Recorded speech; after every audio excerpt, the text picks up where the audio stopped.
Hey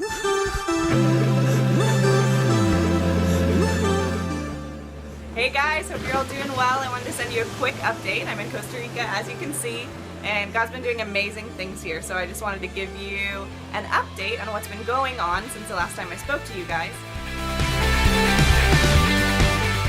First of all, I want to say thank you to everybody who supported Mari. In the last update, I sent out an invitation for people who wanted to sponsor her, and I was so overwhelmed at the response. We were able to pull in enough money to get her a microloan to start a small business. So she's completely off the streets now. She's able to support her family and is running a successful business. So thank you so much. It wouldn't have happened without your help.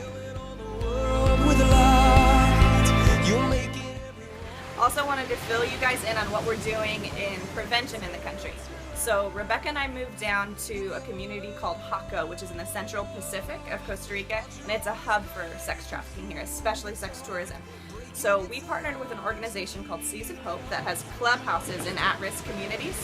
And what I've learned from being in Costa Rica over this whole journey is that I would get the stories from the girls that we would meet on the streets, and I realized that a lot of times if they had a little education when they were young, they never would have been vulnerable to be in the position that they found themselves in on the streets, in the brothels, in the bars. So we've really wanted to focus our efforts in prevention and catching kids at a really young age and teaching them how not to be vulnerable if they found themselves in potential trafficking situations. So we implemented this curriculum into 3 different communities down there with the hopes of educating these kids so they wouldn't one day find themselves in a situation where they would be vulnerable to trafficking.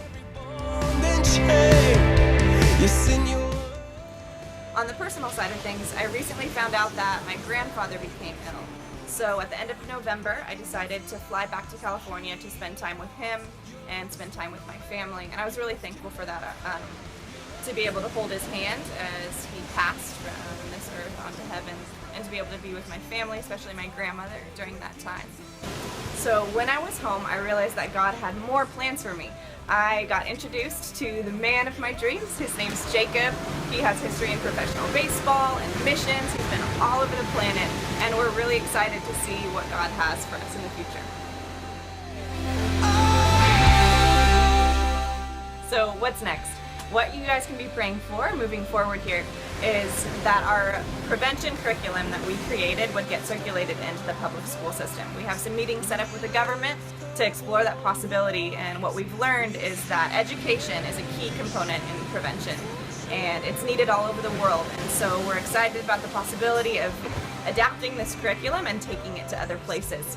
Something else you can be praying for is the Life Impact couple. As they move down, they're relocating from the States to run care ministry out of my home for pastors, for missionaries, and they'll start heavy fundraising in August. So they need a lot of prayer. They get all the funding that they need to make a smooth transition from the States down here.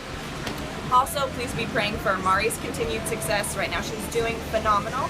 So please just be praying for her small business, her efforts for providing for her family, and just her mental health as she transitions from a life on the streets to a life running a small business. And thank you again for your support for her. It is greatly appreciated, and she wanted me to make sure to personally thank you guys. And lastly, just be praying as God directs my steps for the future, to have a clear vision for what's coming next as we continue to expand. Love you guys, and I'll talk to you soon.